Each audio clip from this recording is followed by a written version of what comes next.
This is Alan Farley from FX Empire.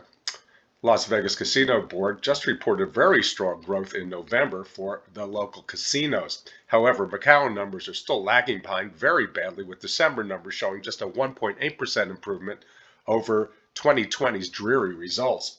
Taking a look at Wynn Resorts, the stock the stock topped out all the way back in 2014 near the $250 level, fell into the low 50s, upper 40s in 2016, and then it's carved lower highs. Here's a lower high in 2018.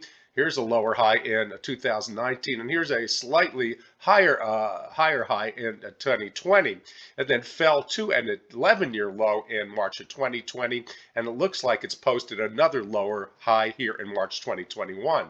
Now let's focus on price action since it topped out in March of last year. As you can see, if we stretch this Fibonacci grid here, after it topped out, we've come down to the 618 retracement in the upper 70s.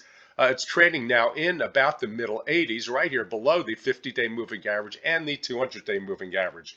Sadly, on-balance volume has dropped. This is an all-time low. I think the stock came public about 16 years ago or 18 years ago. So this is very, very bad news. Investors got out, and even this little bounce right here into November failed, and we've dropped down to the very lowest of lows. Well, that's kind of good news for the January effect in this time of year, because the losers really start to perform much, much better than some of last year's winners.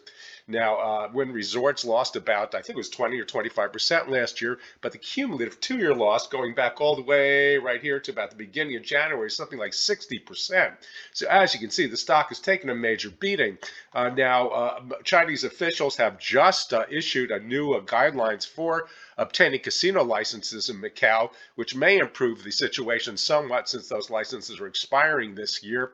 However, rule number 6, you will see, says that they will bring government representatives into Macau. Now, in a communist dictatorship, that means more than in a democracy. So they're still going to maintain very heavy control over casino operations.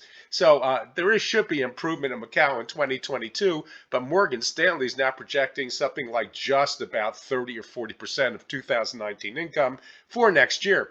It might be enough to stop this downtrend, but I think Wynn Resorts is going to need a little more help if it's ever going to try to tackle this 2021 high and this 2020 high.